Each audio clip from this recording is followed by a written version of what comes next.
Hello and welcome. It is 3 o'clock. It is June 1st, 2021, and I am your grumpy guide to all things gaming. And it's once again time to tell you what's going on at my gaming table.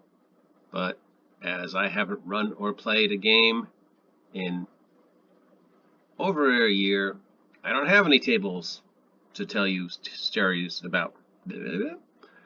So I have to turn back the pages to yesteryear, to the single most successful campaign I ever ran, which was, of course, my Freeport campaign that spawned not one, but two secondary campaigns and lasted on and off for about 5 years. So there's a lot of stories. It's just trying to remember them all and remember them in contents and make them interesting. So a long time ago, back when I worked in retail, I worked at a very interesting mom and pop store called Dave's Video, the Laser Place, and I pretty much in Studio City. If you were a fan of Laserdisc, you know what Dave's Video was, and I pretty much worked there from the day the store opened to the day the store closed. And there was a lot of interesting characters that came into that store. One of which was a gentleman who we knew was shoplifting. We could never catch him shoplifting, but everybody knew he was shoplifting. It was sort of an open secret that he was such a good shoplifter that he was actually, there was a running joke that he was such a good shoplifter that he was actually shoplifting things into the store as well as taking things out of the store. And he would steal the strangest things. He would steal product, but then he would also like steal the dividers.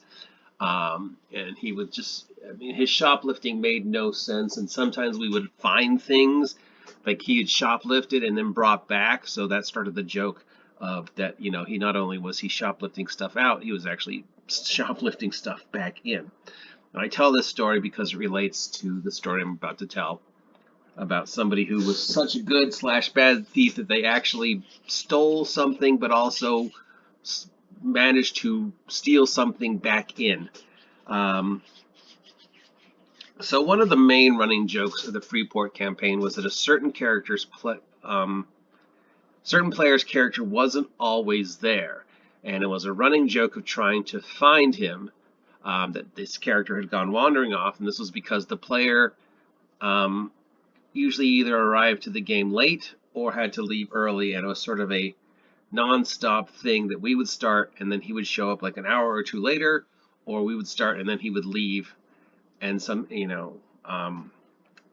there was sort of a thing about where had his character gone if he left or whatever, if he was late.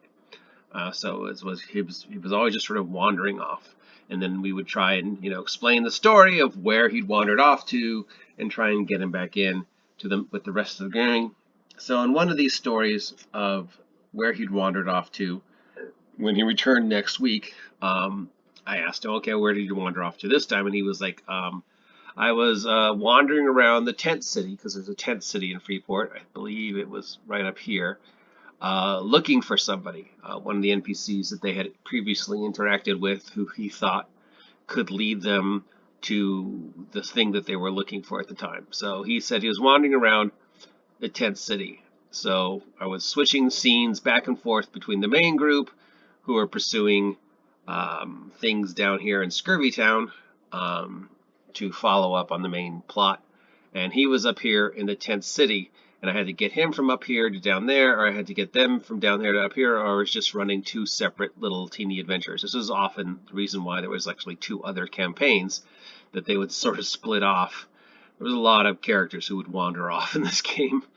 So I said, okay, blah, blah, blah, blah, blah, over here, blah, blah, blah, blah, blah, over there, blah, blah, blah, over here, blah, blah, blah, over there. Night falls. So what are you doing during night falls? Because this was the night that one of the riots that was moving the adventure forward was going to begin. Separate story. There was a series of individuals who were working for the main bad guy, who were destroying property. They were known as the Builder Boys, and they would come in, kick people out of their homes under the false pretenses of doing a job for the government, and then destroy the homes or set them on fire or start riots, all for to further the plot of the main villain. So this was one of the nights where the Builder Boys activities got a response, and the city, several of the city rose up against the Builder Boys and rose up against the city government for doing this. So several sparks throughout the city, different little teeny fights that would eventually result in a very large riot that would sweep across the city as part of the adventure. So one group is down here dealing with the beginnings, and one group and the single individuals here. So we're switching back and forth, and I say, "What do you, this is happening. There's this going on. What do you do?" He's like, "Okay, I run into one of the tents." So he runs into one of the tents, and there's a family there, and he's like, "Can I stay here for the night?" And they're like, "Yeah, sure." So they're all huddling in the tent, and they fall asleep, and everybody drifts off. And he just asks me what's in the tent, and I just, kind of roll some random stuff, and I say that, there's a little kid, there's a mom and a dad and a kid, and over the kid's bed there's like a crystal dream catcher, like some cheesy, cheap little, 2 gold piece crystal things from a string, making little reflections on the tent wall. And for some reason, he gets fascinated with this thing, and he thinks it's magic or important. So he says he's going to steal it. So he rolls his various thieving rolls, steals the little crystal, probably maybe 2 gold pieces, maybe not even that worth of junk, and decides to sneak away. So he starts sneaking away. Meanwhile, things are going on down here, things are going on over here, the fights are starting to ignite, and this section of the town hears about this section of the town, and they sort of start meeting, and the plot's moving forward. So he's hearing all this noise and seeing all this commotion, and he suddenly gets a pang of guilt, because he sees, I guess in his imagination, he sees how the forthcoming riot is going to affect the people in the tent town, that they're going to probably, just be obliterated as these 2 competing forces sort of just wave across the city. Well, I mean, there's just these tents, and there, fires and riots and people fighting. The tents are just going to get destroyed. So he turns around and he says, "I don't want anything bad to have these people, so I'm going to leave them something to make up for what I just stole. And so hopefully in the future, maybe that will give them some money to survive once this whole bad thing happens." That was the general logic. So that gets us to the whole story I told previously about the guy who would steal things and then steal things back in to replace the things he stole.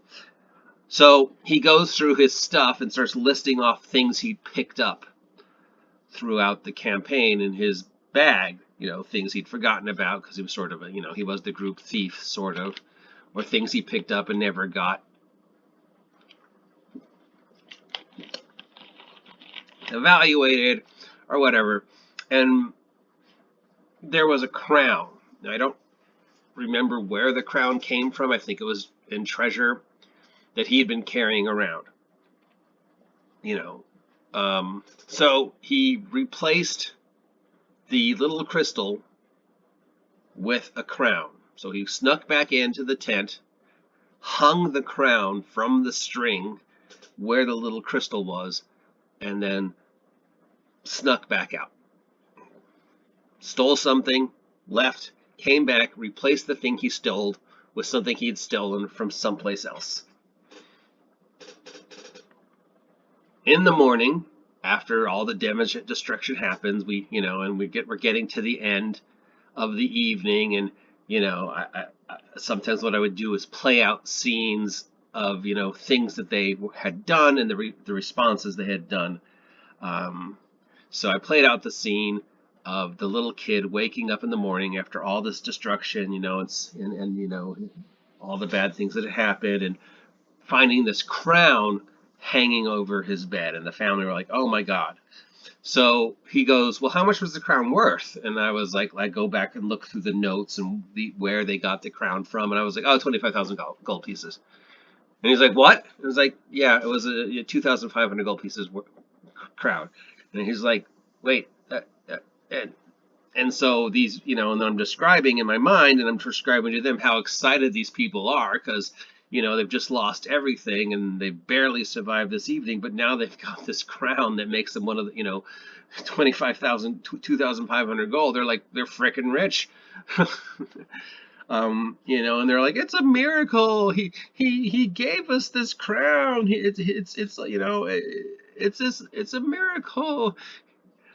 So this started another, as people started hearing this story, it almost became like a Christmas story, like how this guy snuck into a house and gave this family something really valuable, in return took something with no value also out forever.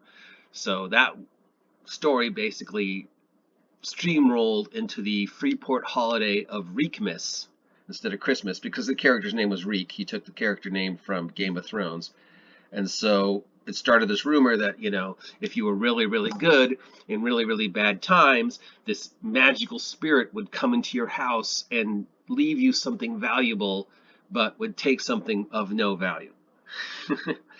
So that's why I told the story about the reverse shoplifter, the guy who would steal things and then actually steal things back into the store.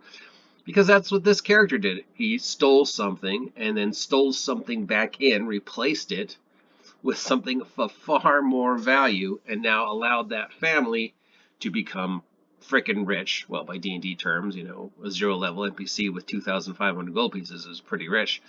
And start this rumor that would eventually, over a year, and of course during the year he would keep doing this because he liked the idea of this story being told of him sort of Robin Hooding, stealing things and replacing them with more valuable things, which would eventually lead to the Freeport holiday of Reekmas. So there you go. There's another Freeport story of just such a. I mean, it was just such a strange game. If you look at all the notes and you look at all the things that happened and look at all the things that these characters did with their actions and their interactions and just all the side tracks, it far outweighs what the actual modules gave, because there was just so many times when I had to wing it and just mash in other adventures or just make stuff up on the spot because they would just wander off so often on strange little tangents. And yet somehow they always managed to get back on track to the main plot, but often it would take a game or two and things would be going on and they sort of would be reacting to the things and, just stuff. And if you look at the amount of time the module says between the module series begins and the final, it's maybe a month worth of just things happening to lead to the final confrontation at the end of the third module. But somehow they stretched it out to almost a year and a half of game time and real time of just doing different things that sort of delayed the inevitable final confrontation. But the final confrontation still sort of happened, but not the way it was supposed to happen. And just then this would also spawn the second campaign, which was a continuation of the main campaign. And this would spawn the two side campaigns, which I've spoken of before, the Settlers of Freeport campaign and the other campaign, Hal from the North, which I haven't really told stories about because I sort of saved those stories for August for RPG a Day. So there you go. If you appreciate hearing me talk about Freeport, please let me know. If you'd like to hear my stories from being a character, a player, let me know.